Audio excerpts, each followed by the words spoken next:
بسم الله الرحمن الرحيم إنا فتحنا لك فتحا مبينا صدق الله العلي العظيم. اللهم إنا نشكو إليك فقد نبينا وغيبة ولينا وقلة عددنا وكثرة عدونا وشدة الفتن بنا وتظاهر الزمان علينا. سبحانك لا إله إلا أنت الغوث الغوث خلصنا من النار یا رب. ماہ مبارک رمضان کی آج کی رات بہت اہم رات ہے، اور پھر آج کی رات سے رمضان کا وہ حصہ شروع ہو رہا ہے جس میں شبہائے قدر آ رہی. اب یہ دونوں جملوں کا مطلب سمجھ لیجئے تو پھر میں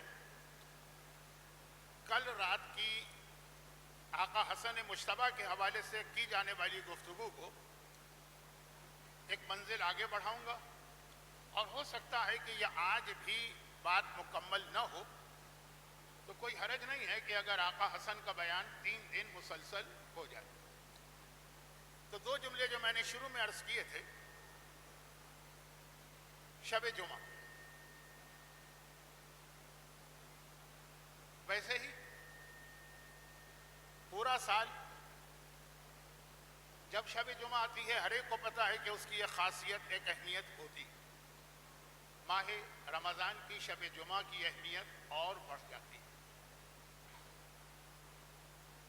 اور پھر ہمارے سامنے معصوم کی وہ حدیث آتی ہے جس کے بارے میں مجھے یقین کامل ہے کہ آپ نے اسے پہلی رمضان سے مسلسل سنا ہوگا، کہ ہر روزے کے افطار کے وقت خدا 70,000 ایسے گناہگاروں کو جو جہنم کے حقدار بن چکے ہیں، صرف افطار کے موقع پر اللہ 70,000 گناہگاروں کو، اور ایک روایت میں 70 لاکھ جہنم کی آگ سے آزاد کرتا ہے. یہ خوشخبری دیتا ہے، یہ بشارت دیتا ہے کہ اس روزے کے اجر و پاداش میں میں نے تمہیں جہنم کی آگ سے آزاد کیا ہر افطار.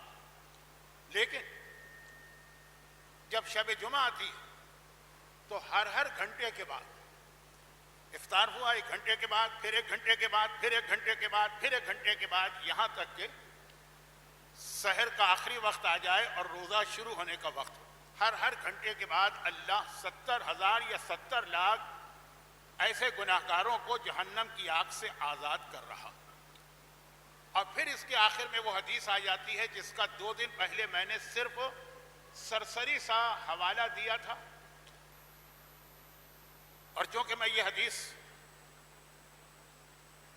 1976 میں انجمن خدام القرآن میں نے پہلا رمضان پڑھا تھا، اور 1999 تک مسلسل 25 سال میں نے کراچی میں رمضان میں پورے مہینے تقریریں کی تھی، 1 آدھ سال کو چھوڑ کر.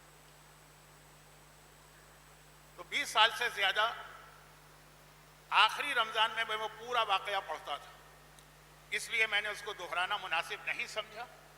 اور آج بھی چونکہ وقت کم ہے، موضوع بہت پہلے سے ہی طویل ہے، تو واقعہ نہیں دہرا رہا ہوں، لیکن اس کا خلاصہ کہ اب ہر روزے میں اتنے گناہگار معاف ہو رہے ہیں، اور شب جمعہ کے ہر گھنٹے میں.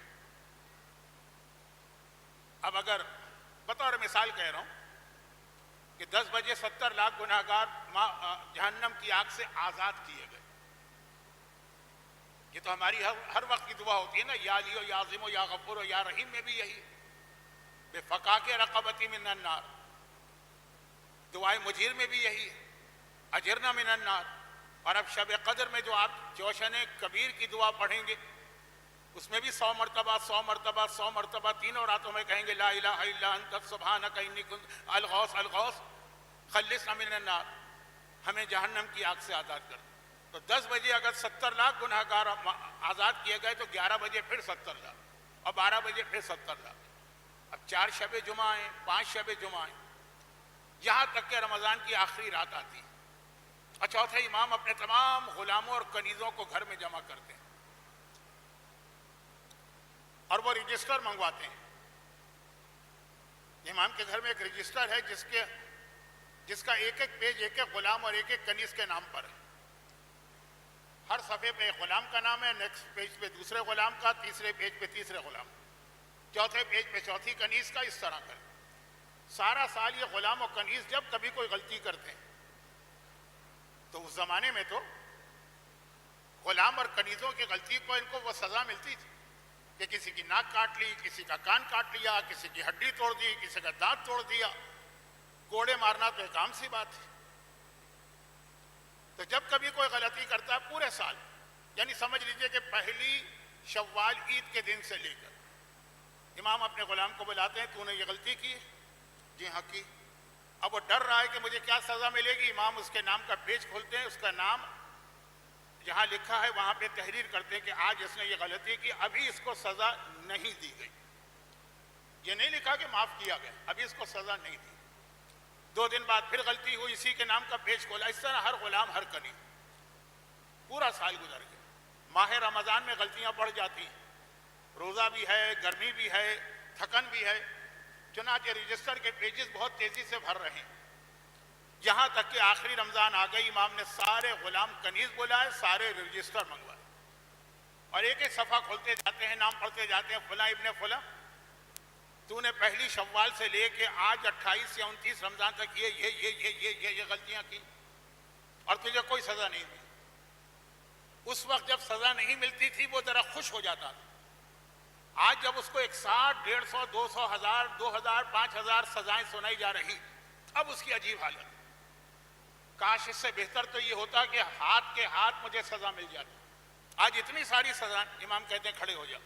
دوسرا پیج، دوسرے کا نام ادھر، تیسرا پیج. اب یہ تو تقریر کا وقت تو ضائع نہیں کرنا. اب ہر ایک کی عجیب حالت. ایک جانب اس کی غلطیاں یاد دلا کر ایک جانب کھڑا کر رہے ہیں، دوسرے کو بلا رہے ہیں. اب جتنی دیر میں رجسٹر مکمل ہوگا اتنی دیر اس غلام کی عجیب کیفیت. اور امام ایک مرتبہ آخر میں سب کو دیکھتے ہیں، چہرے سے پسینہ ٹپک رہا ہے، بدن کانپ رہا ہے، رنگ زرد پڑ چکا ہے، اتنی ساری سزائیں اکٹھا مجھے ملنے والی. اور امام کہتے ہیں جا، آج رمضان کی آخری رات ہے، میں نے تم سب کو معاف کیا، اور اس کے بعد ابھی تک کے واقعے کا ہم سے تعلق نہیں. اس کے بعد امام نے آسمان کو دیکھا. خدا بندہ، جس طرح میں نے اپنے ان تمام غلاموں اور کنیزوں کی ان تمام خطاؤں کو تیری خوشنودی کی خاطر کر دیا ہے، روزے قیامت میرا نامہ اعمال کھلے. خدا بندہ تو بھی میرے ساتھ رحمت کا یا رحم کا ایسا ہی سلوک کرنا. اور پھر امام وہ جملہ کہتے ہیں، پہلی رمضان سے لے کے آج تک جتنے گناہگار جہنم سے آزاد کیے گئے، جس میں شب جمعہ ہر گھنٹے کے 70 لاکھ، اتنے سارے ملا کر آخری رات رمضان کی ہے جسے اللہ گناہگاروں کو معاف کرتا. اور آج بھی اگر، یعنی رمضان کی آخری تاریخ میں بھی اگر کوئی اپنے آپ کو معاف نہ کرا سکا تو اب اس کی معافی کا کوئی امکان نہیں سوائے اس کے کہ وہ حج کے موقع پر عرفات کے میدان میں خلوص دل کے ساتھ توبہ کرتا ہوا پہنچ جائے. اب اس کے اندر امام معصوم، ابن معصوم، پورا سلسلہ عصمت و طہارت. یہ جملہ اپنے لیے نہیں کہہ رہے کہ جس طرح میں نے ان کی سال بھر کی غلطیاں آج معاف کی ہیں، تو میری زندگی بھر کی غلطیاں معاف کرنا، کیونکہ قیامت میں اسی طرح سے میرا نامہ اعمال کھلے گا جیسے آج ان غلاموں کے لیے رجسٹر کھلا. اپنے لیے تو نہیں کہہ رہے. گرچہ جملے ایک بار نہیں بار بار امام نے ایسے کہے جس سے یہ ظاہر ہو رہا تھا کہ شاید ابھی دعا ابو حمزہ صومالیہ پورے رمضان پڑھتے ہیں، نہیں پڑھتے تو پڑھنا چاہیے. اس میں بار بار یہی تذکرہ ہے نا کہ خدا بندہ جب قیامت کے دن میں اپنی قبر سے نکلوں گا اور میرے گناہوں کا بوجھ میری پشت پر ہوگا تو اپنی رحمت سے سلوک کرنا، عدل سے سلوک نہ کرنا. لیکن جملے ایسے ہیں جو کل میں نے بات کہی تھی کہ کبھی کہا کسی سے جاتا ہے، سنایا کسی اور کو جاتا. یہ ہمارے اور آپ کے لیے اس کے اندر ایک پیغام، اور بہت اہم پیغام. وہ پیغام کیا ہے؟ یہ پیغام کہ اللہ سے بس معافی مانگو اور توبہ کرو اور رمضان کی برکتیں مانگو؟ نہیں، یہ تو ہر ایک کو پتا. یہاں پیغام یہ ہے جو ایک اور بہت مشہور حدیث ہے، یاد رکھیے. بندہ مومن کی ایک پہچان یہ ہے کہ جو وہ اپنے لیے پسند کرتا ہے وہی دوسروں کے لیے پسند کرے. بہت مشہور حدیث ہے نا، جو اپنے لیے پسند کرتے ہو وہی دوسرے کے لیے. اب پیغام اس میں یہ کہ تم اللہ سے رحمت مانگ رہے ہو، اللہ سے معافی مانگ رہے ہو، تم بھی کسی پہ رحم کرتے ہو؟ تم بھی کسی کو معاف کرتے ہو؟ مانت تم نے کہا کہ جی ہم فلاں آدمی کو کیسے معاف کریں، اس نے تو اتنی بڑی غلطی کی، اس نے تو ایسا ظلم کیا، وہ تو ہمارا پیسہ کھا گیا، وہ تو ہم پر یہ ظلم کر کے گیا. کیا تم اللہ سے یہی توقع کر رہے ہو کہ اللہ بھی تم سے یہی کہے گا کہ میں کیسے تمہیں معاف کروں؟ تم نے تو میرا فلاں قانون توڑا ہے، تم نے تو میرا فلاں حکم شریعت کا مذاق اڑایا ہے، تم نے تو فلاں گناہ کیا. خدا سے تو یہ توقع کر رہے ہو نا کہ وہ تم کو سب کچھ غلطیاں دیکھنے کے بعد بھی معاف کرے اور عطا کرے، عطا بھی کرے. بڑے سے بڑا گناہگار بھی جب دعا کا وقت آتا ہے دعائیں تو اتنی لمبی لمبی مانگتا ہے. ٹھیک ہے وہ دینے والا دے گا، لیکن جو چوتھے امام کا اصل پیغام تھا، دیکھیں وہ اس واقعے کو خالی اپنے اور خدا کے درمیان دعائے ابو حمزہ صومالی کی شکل میں بھی پیش کر سکتے. پہلے غلاموں کو معاف کر کے پھر خدا سے رحمت مانگی. رمضان میں یہ پیغام دیا کہ تم بھی دوسروں کو دینا سیکھو. خدا بندہ مجھے یہ دے دے، لیکن جتنا اللہ نے دیا ہے اس میں تم دوسروں کو کتنا شریک کر دے. اے اللہ میری خطاؤں کو معاف کر دے، تو جنہوں نے تمہاری خطائیں کی ہیں ان میں سے کتنوں کو تم نے سچے دل سے معاف کیا. اور یہاں پہ آگے چل کے میرا موضوع بننے والا ہے آج کے آخر میں یا شاید کل، کہ اس وقت جو ہمارا بہت بڑا مسئلہ ہے، جو میں ہر سال شہزادی کونین کی شہادت کی مجلسوں میں بیان کرتا ہوں، طلاق طلاق اور طلاق. یہی اس میں ایک فیکٹر یا ایک وجہ اس کی یہ بھی ہے نا کہ ایک دوسرے کی غلطیاں اور خطائیں جو ہے وہ نظر انداز نہیں کی جاتی. یا فی الحال موضوع نہیں ہے، یہ ٹائم سے پہلے. تو ماہ مبارک رمضان کی شب جمعہ یہ پیغام دے رہی ہے کہ ہر گھنٹے میں لوگ جہنم سے آزاد ہو رہے ہیں، اور یہ جتنے لوگ آزاد ہوں گے آج کی شب جمعہ، یہ ٹوٹل جمع کیجئے گا، آخری رمضان میں پورے مہینے کے گناہگار رہے گا جہنم سے. مگر شرط یہ بھی دوسروں کو معاف کرنا سیکھیں. خدا سے آپ بھی دوسروں کو دینا سیکھیں، اور آپ خدا سے معافی مانگیں تو آپ بھی لوگوں کو معاف کرنا سیکھیں. اب دوسروں کو تو آدمی کیا دے، باپ ہے، ماں ہے، گھر والے ہیں، اولاد ہیں، ان کا حق ادا نہیں ہوتا. اب ایک تقریر میں ساری بات تو نہیں ہو سکتی ہے، تو شب جمعہ کے اعتبار سے، کیونکہ مجھے ایک ہی شب جمعہ آج کی ملی تھی، میں نے چاہا کہ شروع میں چند جملے آپ کے کو جھنجھوڑوں. اور پھر یہ شب جمعہ معافی کے علاوہ دعاؤں کی رات ہوتی ہے پورے سال، یہ تو ماہ مبارک رمضان کی شب جمعہ. تو یہاں پہ میری دو خاص طور پہ نہیں، ایک درخواست ہے اور ایک مسئلہ شرعی. درخواست یہ ہے کہ ماہ رمضان میں آپ شب قدر میں دعائے جوشن کبیر تو ضرور پڑھیں گے. وہی پیغام جو دعائے مجیر کا تھا شب قدر میں وہ اور بڑھ جائے گا. 100 مرتبہ آپ یہ جملہ کہیں گے، الغوث الغوث خلصنا من النار یا رب. مگر اس وقت جو دنیا کے حالات ہیں، ہم اور آپ اس وقت ظاہری اعتبار سے اطمینان سے بیٹھے ہیں، اگرچہ اللہم انا نشکو الیک فقد نبینا وغیبت ولینا وکثرت عدونا وقلت عددنا وتظاہر الزمان بنا. پورا زمانہ ہمارا دشمن ہے، اس کے باوجود فی الحال تو آپ آرام کے ساتھ، وہ ہمارے ہی بھائی جن پہ آگ اور آہن اور بارود کی بارشیں ہو رہی، مسلسل شہادتیں ہو رہی. ایک رہبر شہید کی شہادت کے بعد سلسلہ ختم نہیں ہوا. روزانہ یہ روزے کے عالم میں افطار کے موقع پہ کتنے صاحبان ایمان وہاں پہ شہید کیے جا رہے ہیں.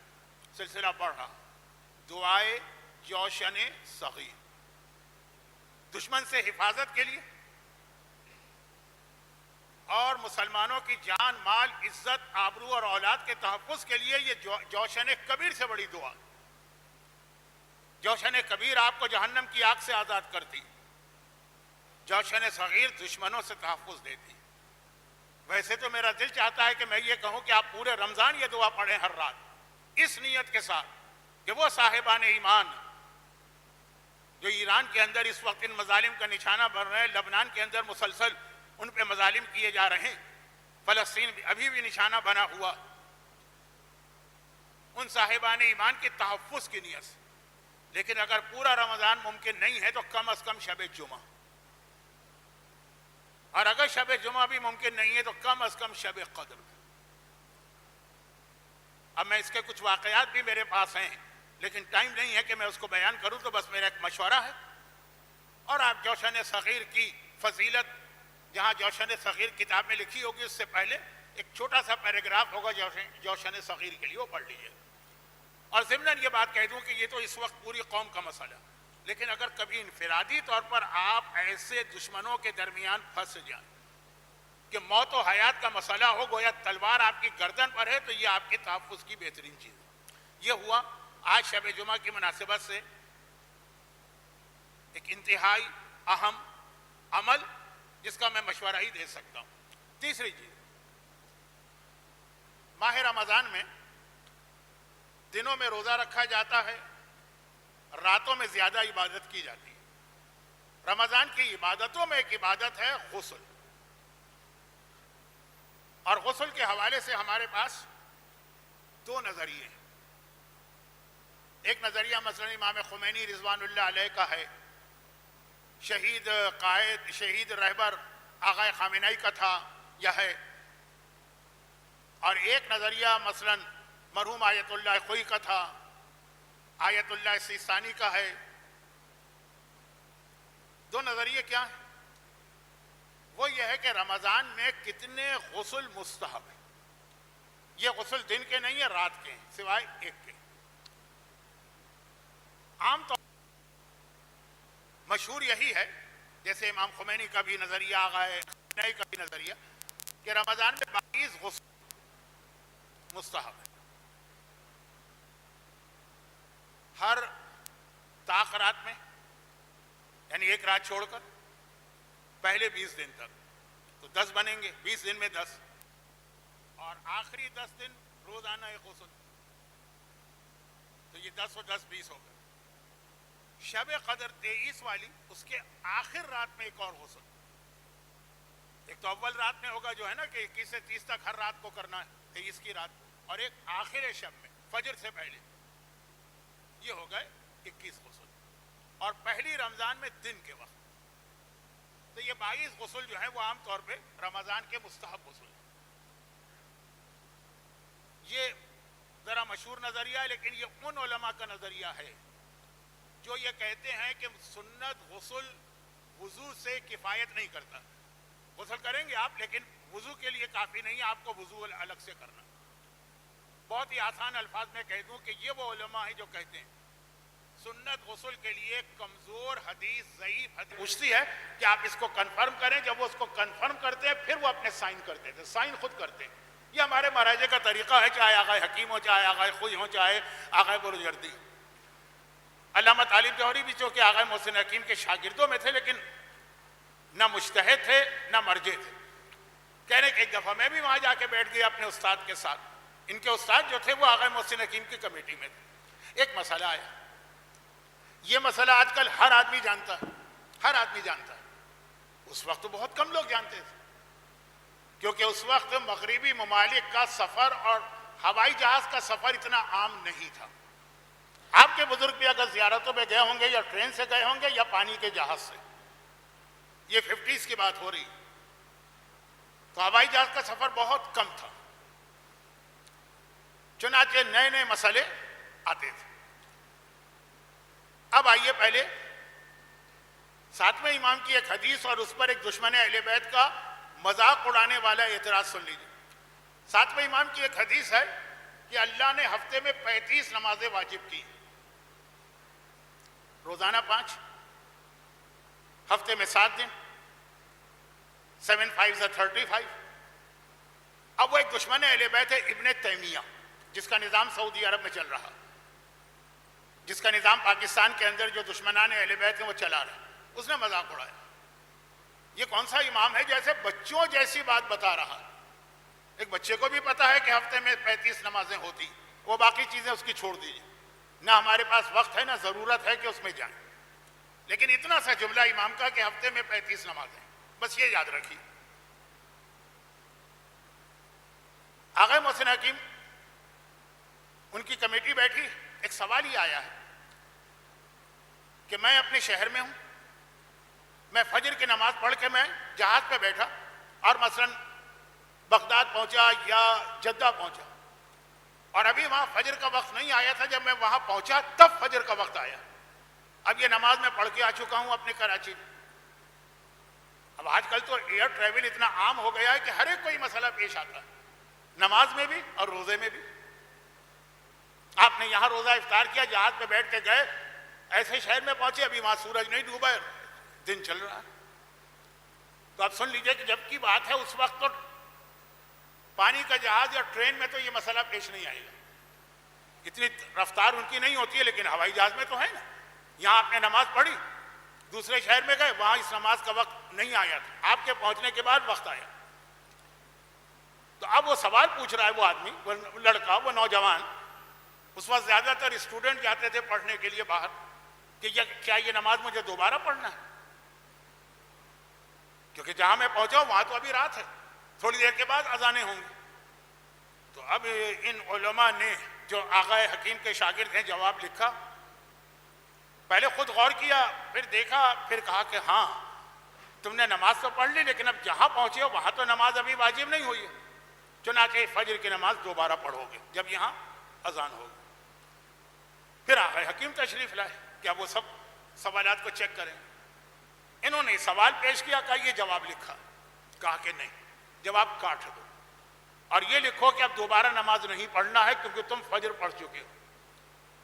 اب یہ شاگردوں نے پوچھا کہ اس کی دلیل کیا ہے, کیونکہ یہ تو آگے ایسے کتنے ہی مسئلے آئیں گے, خط میں تو اس کا جواب لکھیں گے. دلیل کا 7ویں امام کا فرمان ہے کہ ہفتے میں 35 نمازیں ہوتی, اگر یہ ایک نماز فجر کی اور پڑھ لے گا تو ہفتے میں 36 نمازیں ہو جائیں گی. یہ حدیث ہے امام کے خلاف. 35 نمازیں بچوں جیسا مسئلہ ہے, لیکن اس سے اتنا بڑا مسئلہ حل ہوا. کہا کہ دوبارہ نماز نہیں پڑھنا, اور یہی فتویٰ مرحوم آغا خوئی کا تھا, یہی آج آغا سیستانی کا, کہ اگر آپ کراچی میں فجر یا ظہر یا مغرب پڑھ کے ایسی جگہ گئے جہاں ابھی ٹائم نہیں ہوا, دوبارہ اذان ہوئی ہے, تو وہ نماز دوبارہ نہیں پڑھنا ہے, ورنہ دن کی 5 کے بدلے 6 نمازیں ہو جائیں گی, ویک کی 35 کے بدلے 36 نماز ہو جائیں گی. ایک ایک لفظ, بہت ہی عام سے جملے, سننے میں بہت ہی معمولی باتیں, لیکن آنے والے زمانے کے اتنے بڑے بڑے مسئلوں کو حل کرتی ہیں. میں آپ کی کیا بات کروں, یہ مسئلہ مجھے پیش آتا ہے ہر سفر میں, لیکن اس مسئلے کی وجہ سے, اور یہی مسئلہ روزے کی حد تک بھی. خیر, بات ختم ہو گئی, لیکن اس میں ایک اصول آیا, یہ قرآن کا بھی ہے, جو کلام امام کا بھی ہے, کہ خالی سرسری پڑھنے سے یا ترجمہ پڑھنے سے کام نہیں چلے. اب یہ جو لفظ میں نے کہا نہیں, کل بہت اہم لفظ بننے والا ہے, جو کل میں شروع میں ایک مسئلہ بتا دوں گا, صرف ایک مسئلہ آقا حسن کے حوالے سے. اب یہ بات آگے بڑھ رہی ہے آقا حسن کی. ایک بڑی ذمہ داری پروردگار نے آقا حسن کو یہ دی تھی کہ تمہیں کربلا کے جہاد کی تیاری تمہیں کرانا, جہاد کربلا حسین کو کرنا ہے, تیاری تمہیں کرانا. اور یہ آسان مرحلہ نہیں تھا. کل بطور مثال میں نے ایک جملہ کہا تھا, اس کو دوہرا دوں, اور وہ یہ ہے کہ قوم جب بہت زیادہ قربانیاں دے چکی, اپنے ہاتھ سے اپنے جوانوں کے لاشیں اٹھا چکی, ان کی عورتیں اپنے سامنے اپنے سہاگ کو اجڑتے دیکھ چکی, ان کے چھوٹے چھوٹے بچے یتیمی کے عالم میں ہوں, اور پھر ایسے دشمن سے اگر مصالحت کر لی جائے تو جنہوں نے یہ صدمے اٹھائے ہیں, جنہوں نے یہ غم برداشت کیے, ان سے برداشت نہیں ہوتا. اس لیے قربانی ہم نے دی ہیں, اس لیے کہ آج اسی دشمن کے ساتھ ہم میز پہ بیٹھ کر مذاکرات کر کے صلح نامے میں دستخط کریں. بہت مشکل کام, خود اس شخصیت کے لیے بھی, کیونکہ امام امت کا باپ ہوتا. میرا جوان بیٹا مرے گا, مجھے جتنا غم ہوگا اس سے زیادہ غم میرے آقا اور مولا امام زمانہ کو ہوگا.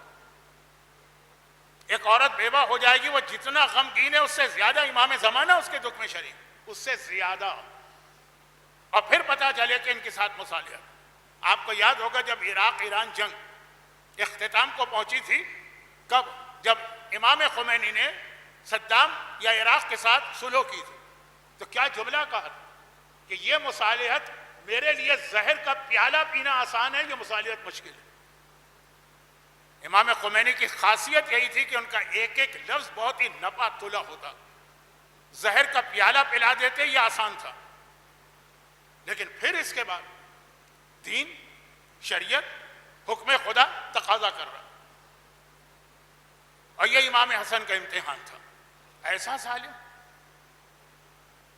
آپ مولا کے حوالے سے جب یہ واقعات سنتے ہیں کہ حاکم شام کا کیا طریقہ تھا, آپ کا خون کھول اٹھتا. حسن حسن کے تو بابا بھی ہیں، غیرت مند بیٹا ہے، لیکن اسی دشمن کے ساتھ بیٹھ کے مصالحت کرنا پڑ رہی۔ اور پھر کیوں؟ یہ مصالحت اس لیے تھی کہ آگے کربلا کی تیاری کرنا۔ اور یہ بھی پتا ہے، جیسے فرض کیجئے کہ آج کہیں ایسی مصالحت اور آپ کو پتا کہ سامنے والا ابھی ہر بات مان رہا، بعد میں ہر چیز سے مکر جائے گا، پتا ہے کہ یہ ہر چیز کا انکار کرے۔ چنانچہ اس صلح نامے کی ایک شرط تھی نا کہ شیعان علی کی جان، مال، عزت، آبرو کو تحفظ ہوگا۔ کتنا تحفظ ملا؟ تاریخ اسلام کے 3 ظالم ترین آدمیوں میں سے 2 امام حسن کے زمانے میں گزرے، ایسی صلح نامے کے فوراً بعد۔ ایک ہے ابن زیاد کا باپ زیاد، کتنا ظلم کیا اس نے صاحبان ایمان پر۔ یہ امام حسن کی زندگی پڑھ رہا ہوں کیونکہ یہ امام حسن کے زمانے کا، اور کتنی عجیب بات ہے، یہ مولا کائنات کے زمانے میں مولا کا گورنر تھا۔ چنانچہ یہ تو ایک ایک شیعہ کو پہچانتا ہے، شیعہ تقیہ کر کے بھی اس سے اپنے آپ کو نہیں بچا سکتے۔ اور دوسرا بسر ابن ابی ارطاد، اس کا تو بہت سے لوگوں نے نام بھی نہیں سنا ہوتا، مگر کتنے صاحبان ایمان کا خون بہایا اس صلح نامے کی دوسری شرط کے خلاف ورزی کرتے ہوئے، جس پہ آقا حسن نے دستخط کیے۔ لیکن وہ صلح نامہ آج کا موضوع نہیں ہے، وہ 28 صفر کی مجلس کا موضوع۔ آج کا موضوع یہ کہ یہ حسن کی ذمہ داری بنی تھی کہ یہ ساری قربانیاں دو تاکہ کربلا کا جہاد ہو سکے، مگر اس میں آقا حسن کو ایک بہت بڑا، اس جہاد کے لیے، کربلا کے لیے بہت بڑا ایک مشن ان کا یہ تھا کہ زیادہ سے زیادہ لوگوں کو اہل بیت کے قریب لائیں، اور اس کے لیے حسن مجتبیٰ کا دسترخوان۔ یہ حسن مجتبیٰ کے دسترخوان کی جو اتنی شہرت ہے، آقا حسین کے دسترخوان کی شہرت کیوں نہیں؟ چوتھے امام کے دسترخوان کی اتنی شہرت کیوں نہیں؟ آقا حسن کا دسترخوان تبلیغ دین، مودت اہل بیت اور لوگوں تک آل محمد کی معرفت پہنچانے کا ایک ذریعہ تھا۔ اچھا، اب یہاں پر ایک جملہ آتا، یہ جملہ چونکہ ایک فقہی مسئلہ بھی بنتا، اس کے لیے تھوڑی آپ کی توجہ چاہیے ہوگی۔ رات کے 11 بجے دن بھر آپ نے روزہ رکھا ہے، افطار کے بعد ویسے ہی پیٹ پھولنے لگتا، سونے کا دل چاہتا ہے، آرام کا دل چاہتا ہے، اور اس میں ایسی خشک بات، ایک توجہ۔ آقا حسن کے بارے میں آپ نے 2 باتیں بہت سنی ہیں نا، ایک دسترخوان، ایک راہ خدا میں خرچ کرنا۔ غلام نے جوتیاں سیدھی کر دی، امام نے اٹھا کے 30,000 اشرفیاں اس کو دے دی، وہی انعام جو حاکم شام نے دیا تھا غلام کو دے دی۔ ایک واقعہ نہیں، واقعات پہ واقعات۔ اب میں بہت شارٹ کر رہا ہوں اس لیے کہ باتیں بہت ہیں۔ حاکم شام نے جب یہ دیکھا کہ میں نے تو اس لیے یہ انعام دیا تھا، انعام بھی نے تحفہ دیا تھا حسن کو، کہ اس کی وجہ سے حسن میرے خلاف کچھ نہیں بولیں گے، کہ دیکھیں کبھی کسی کو پیسے دے کے بھی اس کا منہ بند کیا جاتا ہے، اور یہ کوئی غلط بات بھی نہیں ہے۔ جنگ حنین تاریخ اسلام کی بہت اہم جنگ ہے۔ میں اس جملے کی تشریح میں چلا گیا تو کہیں کا کہیں پہنچ جاؤں گا۔ جنگ حنین بہت اہم جنگ ہے۔ کبھی کبھار ایک جملہ کہا جاتا ہے کہ آپ لوگ احد میں بھاگنے والوں کا مذاق کیوں اڑاتے ہیں؟ وہ تو قرآن میں آیت آ گئی کہ اللہ نے ان کو معاف کر دیا، مگر یہی لوگ جنگ حنین میں بھی بھاگے، اور جنگ حنین کے بعد کوئی آیت نہیں آئی، تو اصول اپنی جگہ رہے گا۔ جنگ حنین بہت اہم جنگ ہے ان لوگوں کا منہ بند کرنے کے لیے جو کہتے ہیں جب قرآن میں اللہ نے کہا کہ جو ہو گیا اس کو بھول جاؤ۔ جنگ احد میں، لیکن جنگ حنین میں سیم ہسٹری ریپیٹ ہوئی۔ اس کے بعد جب وہ جنگ ختم ہوئی تو پیغمبر نے مال غنیمت تقسیم کرنا شروع کیا۔ بڑا دلچسپ واقعہ ہے، ٹائم نہیں ہے میرے پاس۔ تو ایک آدمی کو اس کی توقع سے کم پیسے ملے، اس نے پیغمبر کی شان میں گستاخی شروع کر دی۔ یہ بھی مرجع کا ایک کام ہوتا ہے کہ جو الفاظ حدیث کے آ جائیں نا تو سمجھے کہ الفاظ کا مطلب کیا ہے۔ جو کل میں نے کہا تھا قرآن کے الفاظ پڑھنا الگ ہے، قرآن کے الفاظ کو سمجھنا الگ ہے۔ بہت چھوٹی سی ایک مثال دے دوں، یہ ساری مرجعیت کے حوالے سے بھی کچھ باتیں۔ روزے کے عالم میں ایک عورت اپنی کنیز کو برا بھلا کہہ رہی ہے۔ امام نے سنا اپنی کنیز سے کہا کہ کھانا تیار کر کے اس کے گھر میں لے جاؤ اور کہو کہ کھا لو. دوپہر کا وقت ہے، رمضان کا مہینہ ہے، روزے کا عالم ہے. کنیز پہنچی، دروازہ کھٹکھٹایا، کہا کہ امام نے کھانا بھجوایا ہے، کھا لو. واضح جملہ ہے نا. ہم اور آپ ہوتے تو کہتے بس امام نے کہا کھا لو تو کھا لو. لیکن وہ عورت گناہگار تھی، بد اخلاق تھی، غصے والی تھی، لیکن ناسمجھ نہیں تھی. ماہ مبارک رمضان میں روزے کے درمیان امام کھانا بھیج کر یہ کہے کھا لو، دیٹ مینس میری کوئی غلطی. بھئی ہمارے لیے تو کافی ہے نا کہ امام نے کھانا بھیجوا دیا. روزے کے عالم میں امام کے نام پہ نماز قربان، روزہ قربان، واجبات قربان. نہیں، سمجھ گئی. فوراً چادر اوڑھ کے آئی امام کے گھر میں. فرزند رسول، یہ رمضان کا مہینہ ہے، میں روزے کے عالم میں ہوں، اور قرآن بھی منع کرتا ہے. آپ کے بھی اس سے پہلے کے سارے احکام تھے کہ حرام ہے کھانا کھانا، یہ کھانا کیوں بھجوائے؟ کہا جب روزے کے عالم میں تجھے اپنی زبان پہ قابو نہیں اور اسے برا بھلا کہہ رہی ہے تو ایسے روزے کا فائدہ کیا؟ یہ جملہ امام اس کو پہنچانا چاہتے تھے، لیکن سمجھدار تھی تو پہنچا. ہم اور آپ ہوتے تو ہم تو کہتے امام کا تبرک آیا ہے ہمارے پاس، پیٹ بھر کے کھاؤ، اور پلٹ کے پوچھتے بھی نہیں کہ مولا کس لیے. یہاں ضرورت پڑتی ہے مرجع کی کہ جو لفظ امام نے کہا ہے کیا مطلب بھی یہی ہے، مقصد بھی یہی ہے کہ مقصد کچھ اور. ایک ضمنی بات آ گئی نا. اب سن لیجئے جو اصل واقعہ. پیغمبر کو اس نے مجمع عام کے اندر برا بھلا کہنا شروع کر دیا. پیغمبر نے ایک مرتبہ کہا اے علی جا کے اس کی زبان کاٹ دو. بہت مشہور واقعہ، زبان کاٹ دو. یہ شان رسالت میں گستاخی کر رہا ہے. یہ جملہ پیغمبر نے نہیں کہا، لیکن اس وقت اس کا جرم یہی تھا کہ شان رسالت میں گستاخی کر رہا ہے، زبان کاٹ دو. اب سارے مسلمان سمجھ رہے ہیں کہ علی تلوار لے کے چلے اس کی زبان کاٹیں. علی نے تلوار لے کے زبان کاٹنے کے بجائے درہم و دینار کی تھیلی اس کے حوالے کر دی اور واپس آ گئے. رسول نے مسکرا کے کہا اے علی تم نے وہی کیا کہ جو میرا مقصد تھا. اس کی زبان پہ تالا پڑ گیا. اب وہ خاموش ہو گئے. دیکھیے بہت ساری باتیں اس میں سمجھانے کی ہیں، لیکن ایک تو وقت نہیں، دوسرا مجمع سمجھدار مجمع کم بے شک ہے اور روز کم ہوتا جائے گا جیسی تقریریں میں کر رہا ہوں. میرا ایک جملہ یاد رکھیے گا، یہ بہت اہم جملہ ہے مولا علی اور امام حسن کے حوالے سے جو کل آئے گا. پہلے مجھے آج لانا تھا لیکن اب وقت نہیں رہا. وہ جملہ کیا؟ مولا علی کے حوالے سے ایک جملہ کہہ رہا ہوں، امام حسن اس میں شریک. بعض اوقات آدمی کو پتہ ہوتا کہ جو فیصلہ میں کر رہا ہوں یہ غلط فیصلہ ہے، مجھے نہیں کرنا چاہیے، لیکن ایسے محبت کرنے والوں کا دباؤ ہوتا کہ وہ اس دباؤ کے بعد مجبور ہو کے کبھی محبت کرنے والوں کا جو مثال میں کل دوں گا اور کبھی مخالف ہوگا، مجبور ہو کر وہ غلط فیصلہ کرتا ہے. یہ پتہ ہے اس کے کہ یہ غلط ہے، اس کے نقصانات ہوں گے. مولا کے لشکر نے کتنا دباؤ ڈالا تھا کہ حاکم شام نے قرآن نیزوں پہ اٹھا لیے ہیں، اب اس کی بات مان لی. مولا نے بات مان لی نا. کیا مولا نہیں جانتے تھے کہ سارا فراڈ و دھوکہ؟ وہ قرآن بھی نہیں ہے، وہ خالی وہ کپڑے کے اندر پتھر لپیٹ کے اٹھا دیے گئے یہ قرآن. لیکن اتنا دباؤ تھا علی کے لشکر کا. یہ علی کے سچے شیعہ نہیں تھے، لیکن کہہ رہا ہوں. اور کبھی محبت کرنے والوں کا دباؤ، محمد حنفیہ کا دباؤ باپ کو برداشت کرنا پڑا. عبداللہ ابن جعفر طیار جناب زینب کے شوہر علی کے داماد، ان کا دباؤ برداشت کرنا پڑا. اور ایک ایسا فیصلہ مولا نے کیا جو مولا کہہ رہے ہیں کہ غلط ہے، لیکن دباؤ یہ کل آئے گا، آج نہیں، وقت نہیں.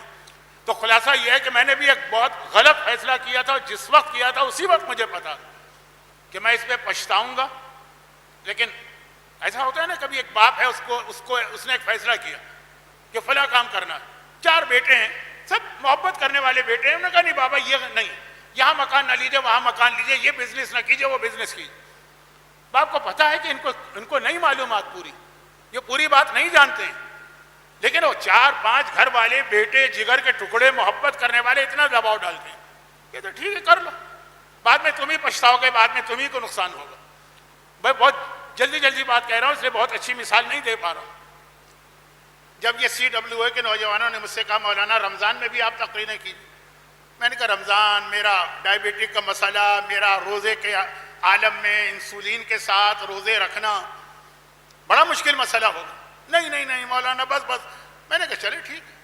مجھے پتا تھا کہ میں غلط فیصلہ کر رہا ہوں، میں تو نہیں پچھتاؤں گا، مجھے تو ثواب ملے گا، مجمع پچھتائے گا. اور پچھتا رہا ہے. آپ دیکھ رہے ہیں روزانہ جو گراف نیچے جا رہا. کیونکہ بہت سے لوگ جو ہیں جب ٹی وی پہ بیٹھے سن رہے ہوں گے ان کو نہیں پتا ہوگا یہاں کتنے لوگ بیٹھے. بس یہ کہہ دوں کہ اس وقت فرشتے بہت زیادہ ہیں، بلکہ آج میں فرشتوں ہی سے خطاب کر رہا ہوں. جو آگے یہ بھی فرشتے ہی ہیں اور جو نظر نہیں آ رہے. غلط فیصلہ تھا لیکن مجھے اس دباؤ پہ کرنا پڑا تھا کہ آئندہ یہ دباؤ نہ پڑے. تو جلدی سے میں مختصر بات کر لوں کہ آپ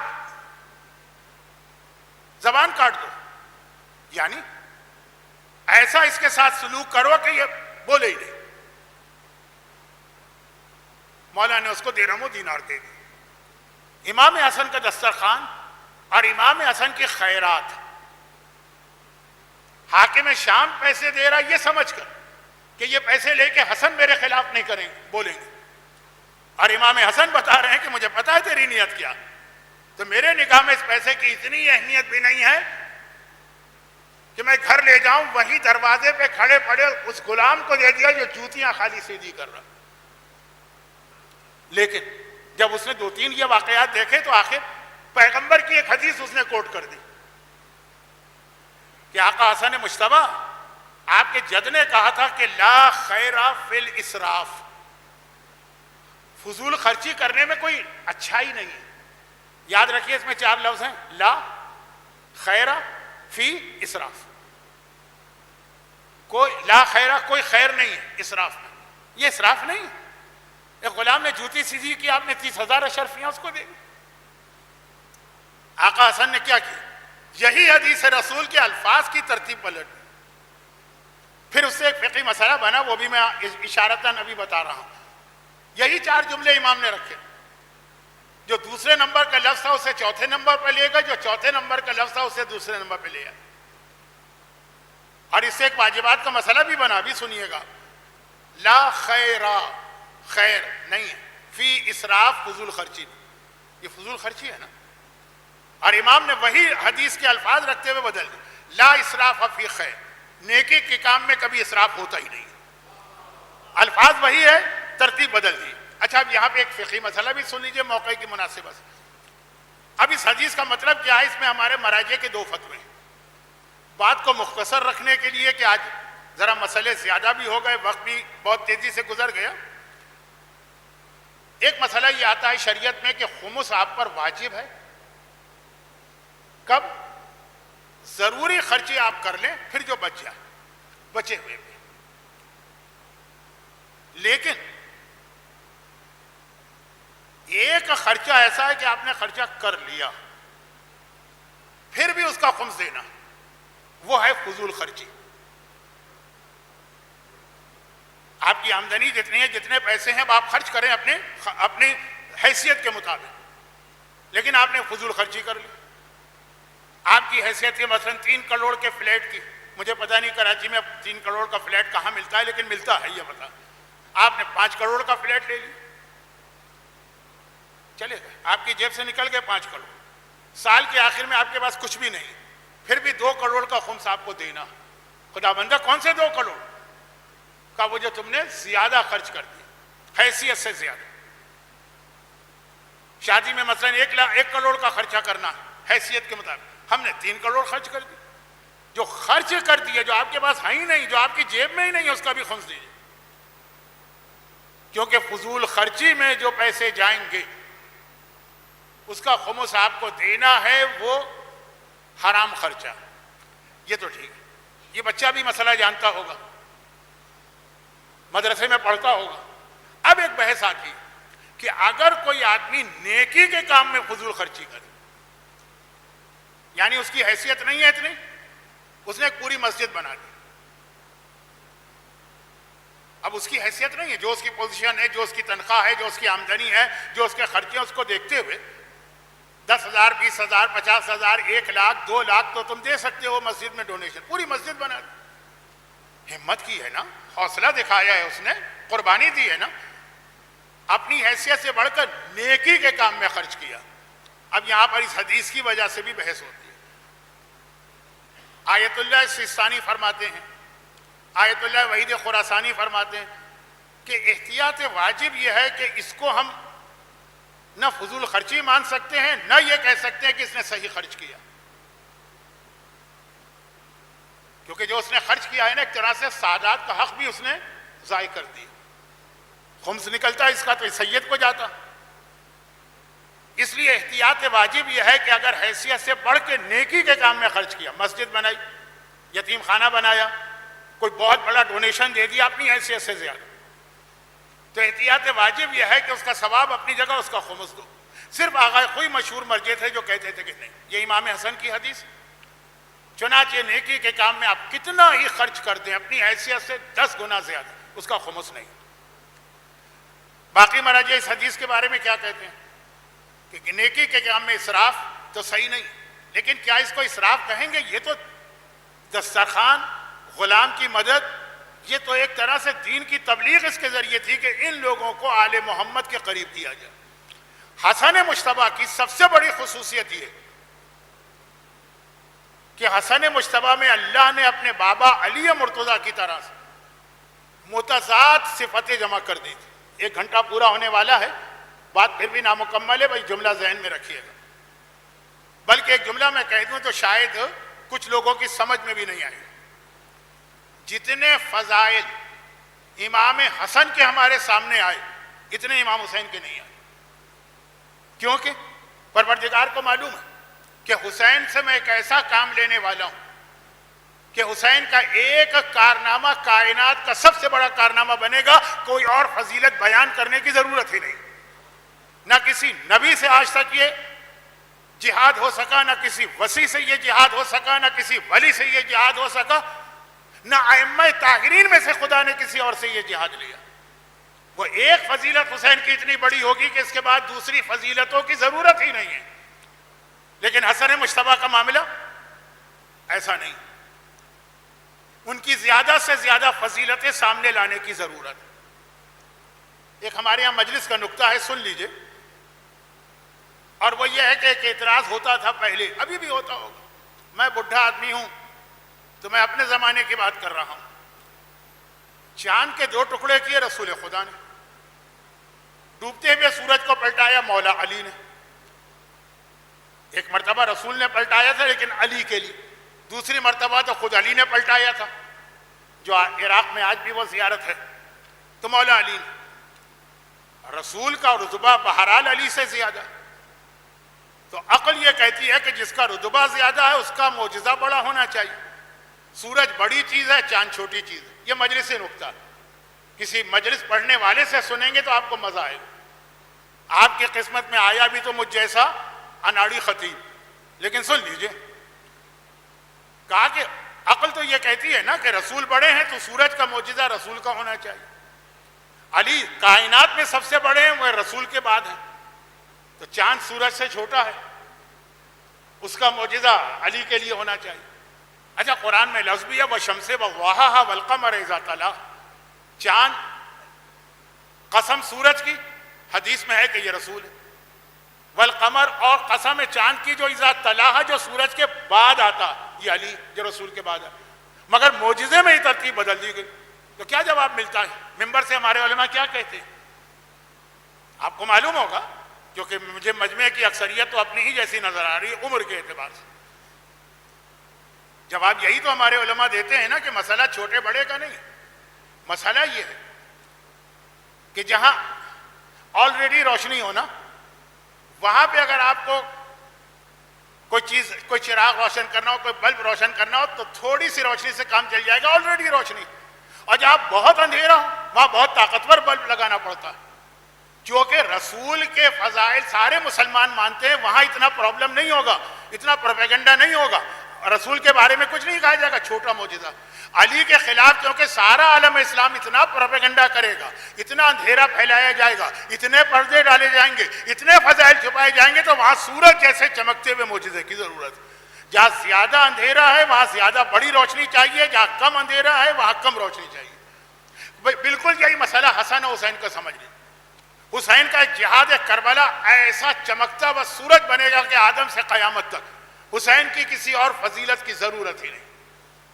وہی ایک کربلا کا معجزہ ہی کافی ہے، حسن نہیں.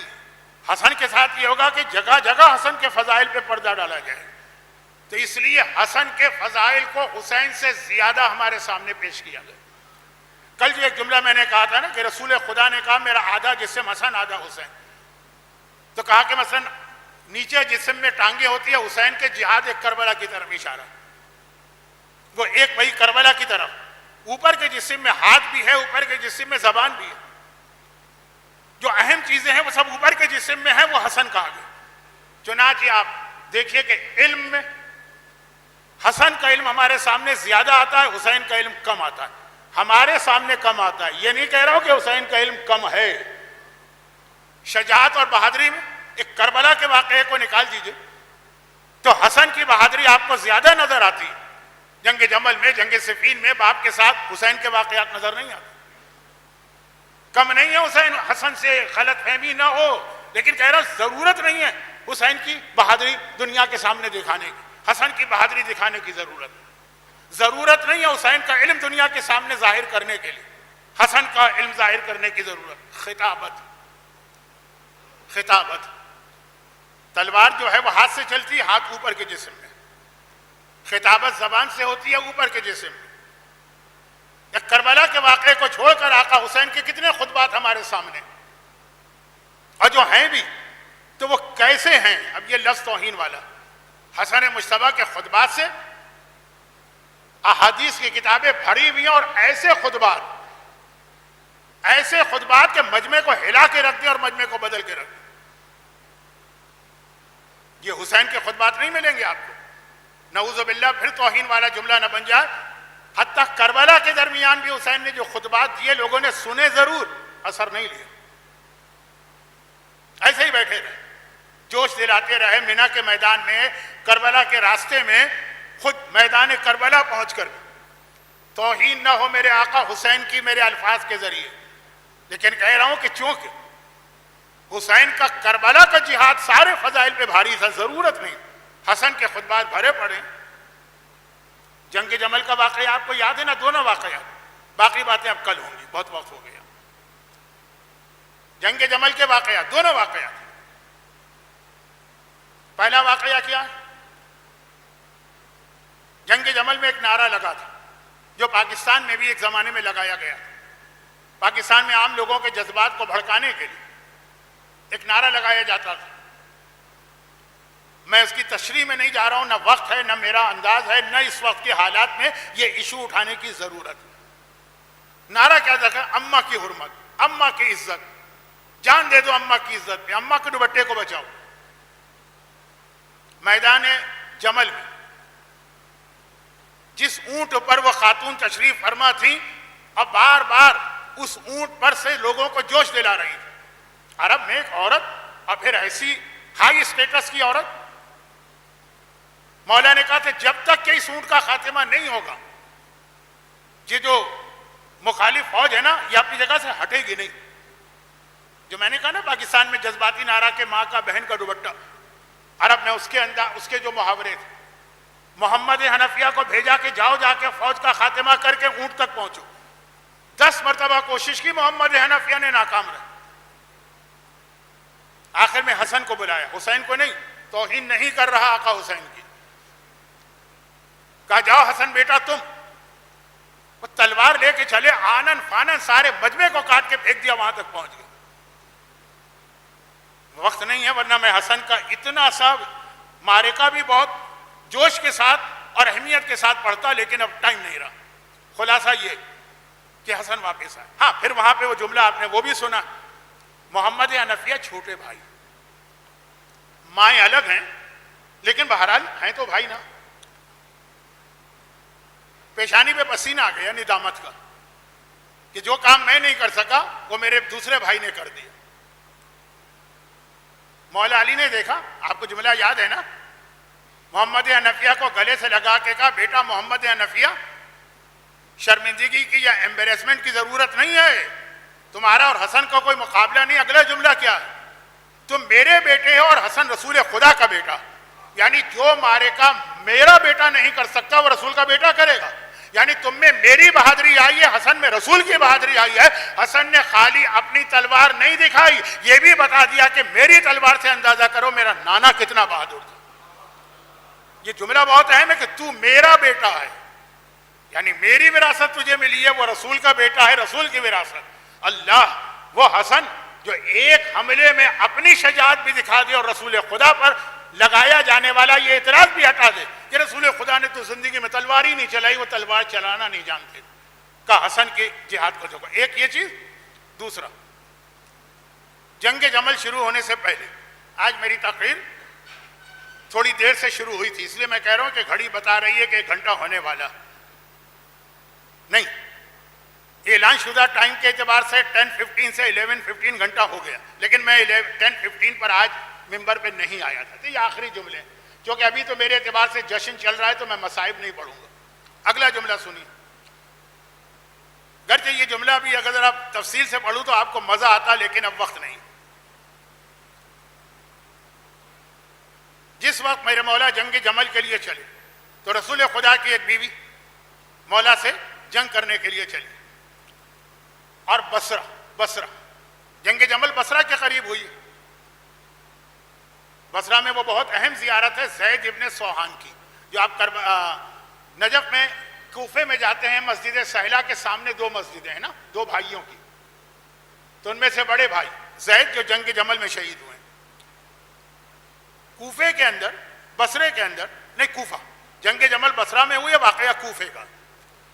اس وقت کوفے کے گورنر تھے ابو موسیٰ اشعری، آگے بھی چل کے انہوں نے بہت سارے مسئلے کریٹ کیے، بہرحال تھے رسول خدا کے زمانے کے بوڑھے آدمی۔ ان خاتون نے کوفے والوں کو خط بھیجا اور کہا کہ تمہاری ماں آ رہی ہے حق کے لیے جہاد کرنے، میرا ساتھ دو۔ خط آیا، خاتون کا خط آیا، قابل احترام خاتون کا خط آیا، امت کی ماں کا خط آیا۔ ابو موسیٰ اشعری کو جب یہ پتہ چلا تو انہوں نے لوگوں سے کہا کہ بھائی ہمیں جو ہے اس مسئلے میں انوالو نہیں ہونا، کوئی علی کی طرف نہیں جائے گا۔ مولا بھی آ رہے ہیں بصرے کی طرف، تو ایک کوفے میں خط بھجوائے، خط نہیں 2 آدمی بھجوائے۔ کون سے 2 آدمی تھے؟ ایک محمد ابن جعفر اور محمد ابن ابی بکر، یہ نہیں، مالک اشتر۔ محمد ابن جعفر جناب زینب کے دیور، جاؤ جا کے کوفے والوں کو میرا پیغام دو۔ وہ گئے، لیکن مولا کو اندازہ تھا کہ کوفے والے اس خط کی وجہ سے بڑے جوش میں، تو اس کے بعد مولا نے امام حسن اور عمار یاسر کو بھجوائے، امام حسن اور عمار یاسر کا تم جاؤ۔ جب یہ لوگ وہاں پہنچے تو پتہ چلا کہ جو مولا کے پہلے 2 نمائندے، کوئی عام آدمی ہے مالک اشتر، کوئی عام آدمی ہے جناب زینب کے دیور عبداللہ ابن جعفر طیار کے بھائی۔ انہوں نے ملاقات کی اور کہا کہ آقا حسن، کوفے والے بات نہیں مان رہے، کوئی مولا کا ساتھ دینے کو تیار نہیں، کیونکہ ابو موسیٰ اشعری اتنا زیادہ ان کو برین واش کر رہے ہیں کہ تمہیں اپنی ماں کے خلاف میدان میں نہیں نکلنا۔ کوفہ علی کی حکومت میں شامل ہے، وہ حاکم شام کا صوبہ نہیں ہے، علی کا گورنر ہے ابو موسیٰ اشعری، ہم منع کر رہا، یہ ہمیں انوالو ہی نہیں ہونا اس مسئلے میں، نہ ہم ان کا ساتھ دیں گے نہ ان کا ساتھ، نیوٹرل ہو جانا۔ امام حسن اور عمار یاسر مسجد کوفہ میں پہنچے، آپ بھی جاتے۔ اب یہ دونوں، مالک اشتر جیسا آدمی کوئی عام معمولی نہیں ہے، محمد ابن جعفر طیار کوئی عام آدمی نہیں، کا مولا جانے کا فائدہ نہیں۔ امام حسن مسجد میں پہنچے، ممبر پہ گئے اور وہ عالی شان اور زبردست خطبہ دیا، پڑھنے کے قابل تقریر، اگرچہ پڑھنے سے آپ کو اندازہ نہیں ہوگا، بیان طریقہ بھی ایک چیز ہے۔ 12,000 لوگ اسی وقت گھروں سے تلوار لے کے نکل آئے اور کہا کہ اے حسن مجتبیٰ، آپ کا بابا کہاں ہے، ہمیں لے چلیے، ہم آپ کے بابا کا ساتھ دینا چاہتے ہیں۔ جہاں ایک آدمی ٹس سے مس نہیں ہو رہا تھا۔ یعنی حسن کی بہت تقریریں تاریخ میں، لیکن یہ ایک ماسٹر پیس تقریر مانی جاتی ہے۔ پھر ایک جملہ کہہ دوں، توہین آقا حسین نہ ہونے پائے۔ آقا حسین نے آخری حج کربلا جانے سے پہلے اس کا خطبہ مینا میں دیا، اور سنیے آپ، راستے میں خطبے دیے وہ سنیے آپ، کربلا پہنچ کے خطبے دیے سنیے آپ۔ کتنے لوگ اس خطبے سے متاثر ہو کے آتے ہیں اس طرف، اکا دکا نظر آئیں تو نظر آئیں، اور آقا حسن مجتبیٰ کی ایک تقریر نے مجمع کو ہلا پھینکا۔ بالکل اپنے باپ کے نہج البلاغہ کی شان آپ کو آقا حسن کے خطبے میں نظر آئی۔ تلوار دیکھیے، تو میں توہین والا جملہ پھر کہہ رہا ہوں، توہین کی نیت سے نہیں، تو علی سے بڑھ کر تلوار چلا کے دکھا دی جب علی نے یہ کہا کہ بیٹا محمد حنفیہ تو میرا بیٹا. خطبے کی بات آئی تو اپنے بابا کی شان جیسی شان دکھا دی. اور ایک آخری بات عرض کر دوں آج کی حد تک، کچھ باتیں بھی بہت باتیں سینے میں، خاص طور پہ وہ جملہ کہ حسن کے اس جہاد کو روکنے کے لیے دشمن نے نہ تیر چلائے، نہ تلواریں چلائی، نہ برچیاں چلائیں، عجیب ہتھیار استعمال کیے. دو چیزیں، اور یہی دو چیزیں آج ہمارے اور آپ کے خلاف استعمال ہو رہی. یہی دو چیزیں آج ہمارے اور آپ کے نوجوانوں کے خلاف استعمال ہو رہی. یہی دو چیزیں آج ہمارے اور آپ کے بچوں کے خلاف استعمال ہو رہی. کل آخری تقریر ہوگی ان 5 تقاریر کے سلسلے کی، اور کل انشاءاللہ آخری تقریر کے بعد میں مزید پچھتاتے ہوئے یہاں سے جاؤں گا، لیکن مجھے بلانے والے بھی آئندہ کانوں کو ہاتھ لگائیں گے اور آنے والے بھی. خیر آنے والے تو آنے ہی بند کر چکے ہیں. خلاصہ یہ کہ اب سن لیجیے، عام طور پہ طریقہ ہے دنیا کا کہ جو آدمی تلوار چلانے والا ہو وہ مذاکرات یا ٹیبل ٹاک اس کا ماہر نہیں ہوتا. اس کے الگ لوگ ہوتے ہیں، اس کے الگ لوگ ہوتے ہیں. ڈیفنس منسٹری الگ ہوتی ہے، فورن منسٹری الگ ہوتی ہے، فوجی جرنیل الگ ہوتے ہیں، ڈپلومیٹ الگ ہوتے ہیں. جیسے مثلا امریکہ میں ایک بہت مشہور آدمی تھا، میں موازنہ نہیں کر رہا ہوں معاذ اللہ، ایک کافر کا موازنہ کہیں امام سے کروں گا، لیکن بطور مثال ہماری جوانی کے زمانے میں ہینری کیسنجر کے نام سے ایک صاحب بہت مشہور تھے، رچرڈ نکسن کے رائٹ ہینڈ تھے اور مذاکرات کے بادشاہ مانے جاتے تھے. فوجی اعتبار سے صفر تھے، لیکن وہ ان کا کام ہی نہیں تھا، وہ ان کی ذمہ داری نہیں تھی. تو یہ ہر جگہ الگ الگ ہوتے ہیں، لیکن آقا حسن کی اہم ترین خصوصیت یہ کہ میدان جنگ میں جنگی جمل کا ایسا سپاہی مذاکرات کے میز پہ آپ دیکھیے گا تو اتنا بہترین مصالحت کرنے والا. میں زیادہ بتا نہیں پا رہا ہوں، وقت نہیں. 2 بہت چھوٹی مثالیں. صلح نامے پہ دستخط جو صلح نامہ امام حسن نے تیار کیا، حاکم شام نے تو کاغذ بھیج دیا تھا کہ آپ لکھیے جو آپ کا دل چاہے، میں دستخط کر دوں گا. ایسا کام کون آدمی کرتا؟ وہ کرتا ہے جسے پتا ہے کہ مجھے ماننا تو ہے ہی نہیں، جتنا بھی لکھ لو، جو بھی لکھ لو. بھائی ایک ایک شرط پر بحث تو وہ کرے گا نا کہ جس کا یہ ارادہ ہو کہ اس پہ عمل کرنا. تو کوئی ایسی شرط نہ لکھوا لو جو بعد میں تمہارے خلاف جائے. ایک آدمی کو پتا ہے کہ مجھے تو اس پہ عمل کرنا ہی نہیں، کاغذ بھیج دیا کہ جو آپ کا دل چاہے آپ اس میں لکھ دیجئے، دستخط میرے ہوں گے. تو آقا حسن نے جو ڈرافٹ تیار کیا، لیکن اس سے پہلے ایک چھوٹی سی بات. عام تاریخوں میں ہے کہ یہ واقعہ عبداللہ ابن عباس کا ہے، لیکن میں نے بعض اہم اور معتبر تاریخوں میں پڑھا کہ یہ آقا حسن کا ہے. اور تھوڑا سا اس میں ایک اور فقہی پہلو بھی. وہ کیا؟ جمل کی جنگ ختم ہو گئی، وہ اونٹ کی ٹانگیں کاٹ دی گئیں، اونٹ زمین پہ گرا، وہ جو اس کے اوپر ہودہ ہوتا ہے اس سے وہ خاتون زمین پہ آئیں. مولا نے بڑے احترام کے ساتھ ان کو ایک گھر میں بھیج دیا. اور اب مسئلہ ہے کہ وہ بصرے میں ہیں، ان کو مدینے بھیجوانا. وہ جانے سے انکار کر رہی ہیں کہ میں نہیں جاؤں گی، میں یہیں رہوں گی اور دوبارہ جنگ کروں گی. اب مولا نے اپنے ایک نمائندے کو بھیجا. عام طور پہ مشہور ہے کہ یہ عبداللہ ابن عباس ہے.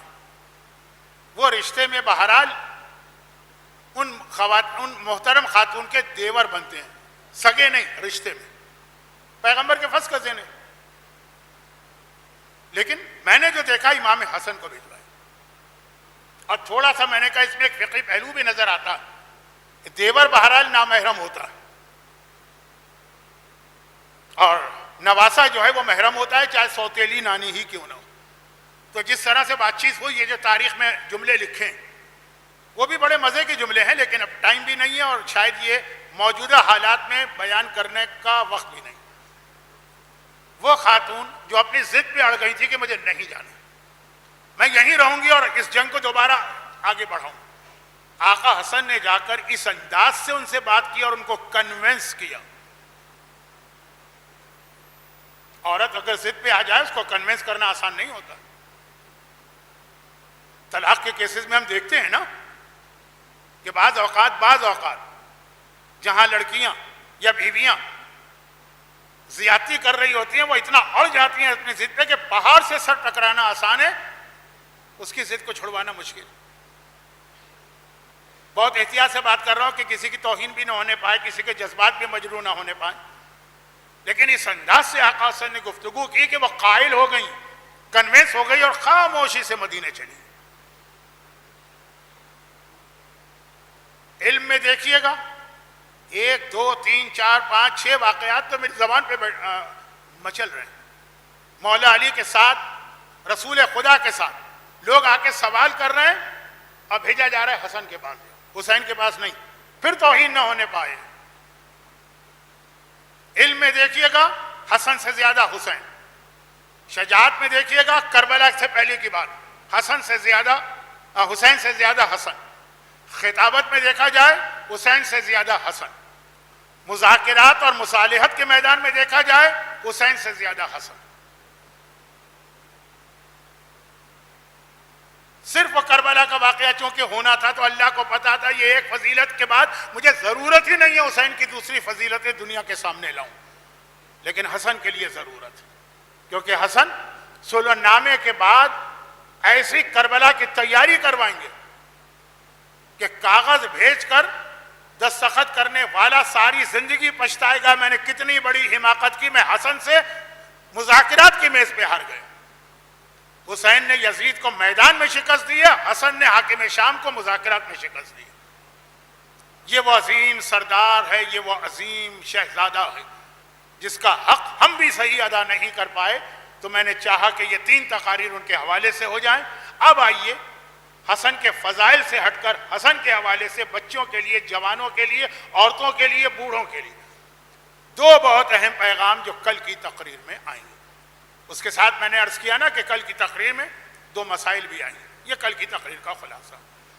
خدا بندہ لا الہ الا انت سبحانک انی کنت من الظالمین اپنی جگہ، اور الغوث الغوث خلصنا من النار یا رب اپنی جگہ، لیکن سب سے بڑھ کر حسن مجتبیٰ کا واسطہ، اور حسن کے واسطے کا مطلب ہے فاطمہ زہرا کا واسطہ۔ جو مومنین اور مختصر مومنات آج کی اس تقریر میں ہیں، ان کو، ان کے گھروں کو، ان کے گھر والوں کو، ان کی اولادوں کو دنیا اور آخرت کی ہر پریشانی سے محفوظ فرما۔ حسن مجتبیٰ کے چاہنے والوں کی ساری حاجتیں بے نام حسن مجتبیٰ قبول فرما۔ ہمارے تمام مرحومین، خصوصاً حاضرین درس کے مومنین اور مومنات کے خاندان کے تمام مرحومین جن کے لیے شروع میں نام لیے گئے سال ثواب کے، تمام شہداء ملت اور شہید اور رہبر آیت اللہ العظمیٰ آغا خامنہ، ان سب کے درجات کو بلند فرما۔ دنیا بھر میں جہاں جہاں مظلوم شیعان حیدر کرار ہیں، خصوصاً ہمارے ملک ایران کے اندر، ان سب شیعان حیدر کرار کی جان، مال، عزت، آبرو اور اولاد کی حفاظت فرما، اور ظلم کے خاتمے کے لیے اپنی آخری حجت وارث معصومین فرزند حسن مجتبیٰ امام زمانہ کے ظہور میں تعجیل فرما۔ ربنا تقبل منا انک انت السمیع